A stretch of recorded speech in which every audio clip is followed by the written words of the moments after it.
Well, we're the McNallys. I'm Jess McNally. I'm Orlagh, and this is Zach.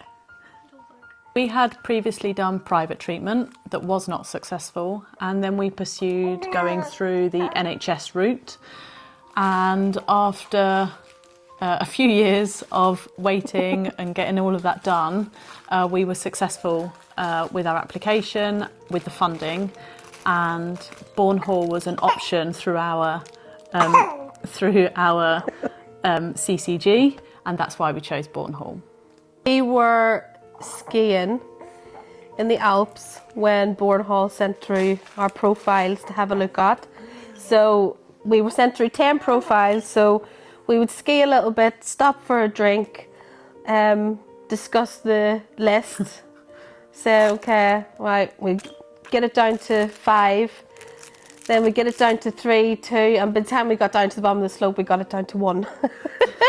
So, yeah, but we were just looking for one that was really compassionate, and we're doing it for reasons, you know, that we agreed with and that we liked. Yeah, we definitely feel like we chose a good one. Yeah. There was a little, I suppose, like a little pen pal message in there, which was really sweet, and will be something that we'll show to Zach when he's older, as he grows. Yeah.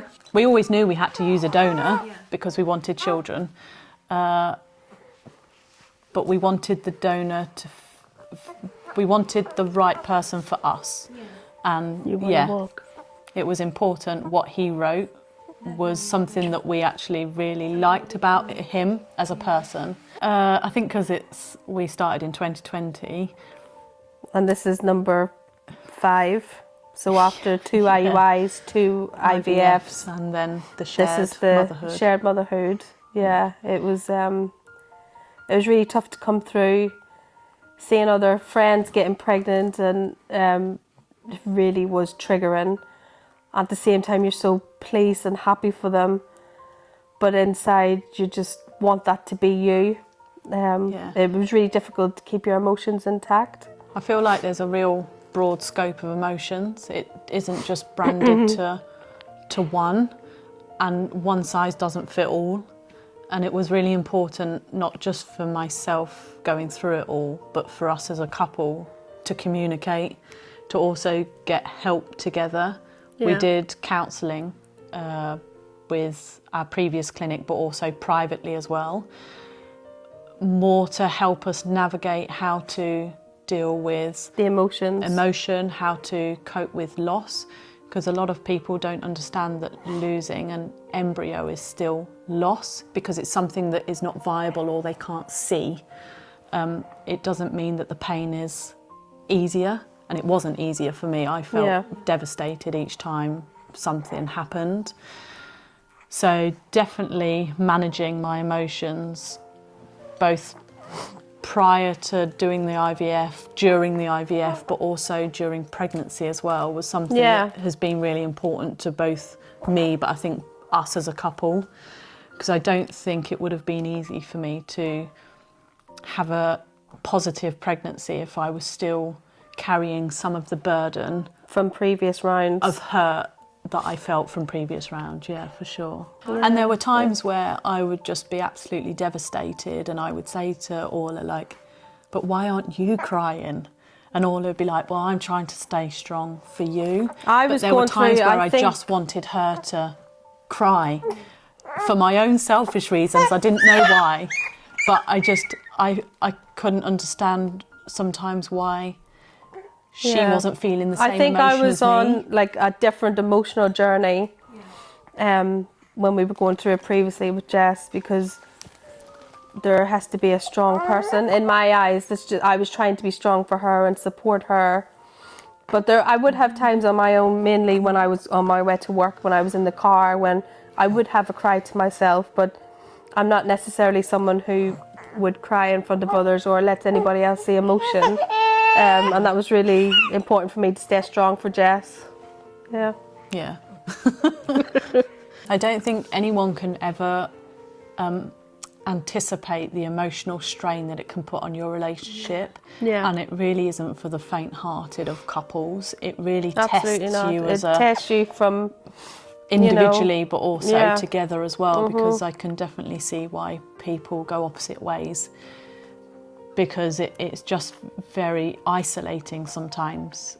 Well, we're close anyway, but I just think it was anyway. something... We always have been sort of really, really close. But it definitely brought us together, for sure. Made us stronger, emotionally. Yeah. And yeah.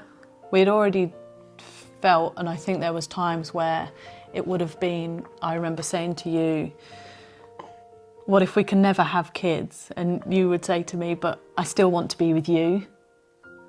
You know, and that was a real fear for me, like, what if we couldn't have children? Like, what if we couldn't have kids? Or, you know, we weren't opposed to adoption, but we really wanted to This try is about this way. me and Jess. This is our journey, and it's our journey with each other as well. Yeah.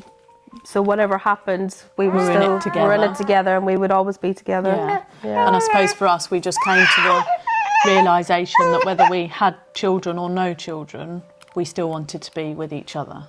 So that was really important for us. There was many times when we wanted to give up in this process. It took us 2 years to get funding for this.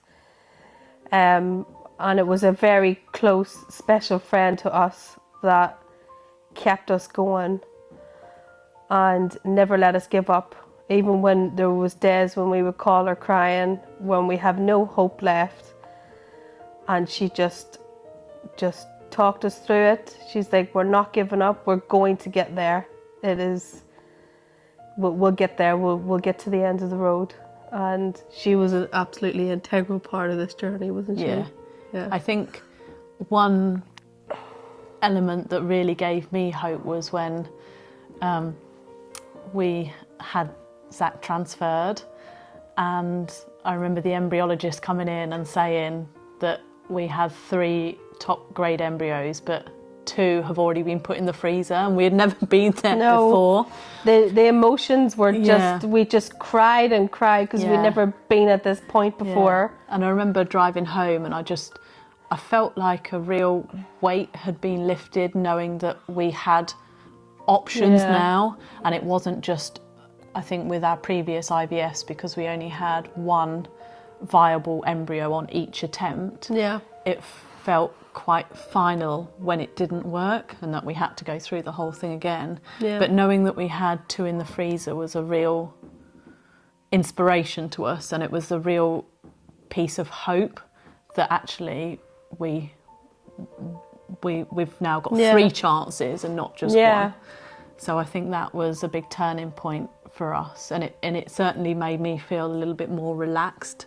A little bit more relaxed as we have some more options now. We can try again, Whereas we didn't ever have that option before, and it always felt like you were sort of at the bottom of another mountain. Oh God, how do I climb another mountain of getting to the top? And it was definitely a reassuring factor, and we appreciate that not everybody like ourselves are in the position to have frozen embryos, and actually it can have a real impact on how you feel mentally after the transfer. What advice would you give me?